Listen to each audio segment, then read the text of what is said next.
Doktor, həkim olmasaydınız hansı peşəyə yiyələnərdiniz? Yəqin ki, biznesmen olardım. Mərhəmətli ürək sahibisən sən. Biker.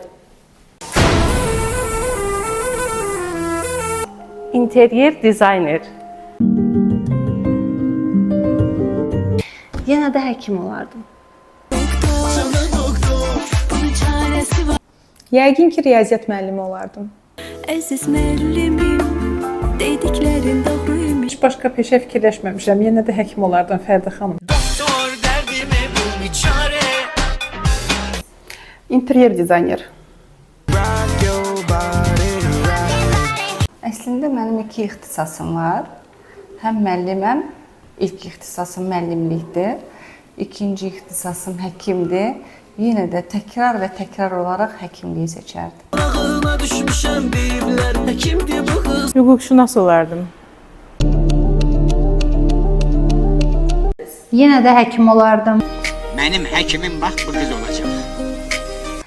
Yəqin ki, bu peşəni seçməsəydim, iç memar olardım. Çünki iç memar olmağa çox həvəsim var idi. Necə ki, hazırki peşəmdə insanların həyatına gözəllik qatıram, iç memar olaraq da insanların evlərinə gözəllik qatardım. Yenə də bu nəcib, şərəfli, çətin sahə olan həkimlik peşəsi. Həkimlər, ah halatlı həkimlər. Çox güman müəllim olmaq istərdim. Müəllim olmaq kitablarda yazılan hər hansı 5 A. Həkim olmasaydım, əminliklə fizik mühəndis olardım.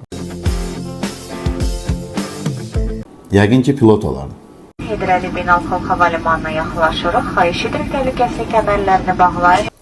Yəqin ki, ya orkestr şefi olardım. Çünki elə bir klinikanı idarə etmək, orkestri idarə etmək kimi bir şeydir. Hər kəs düzgün anda düzgün işi görməlidir. Ya da detektiv olardım.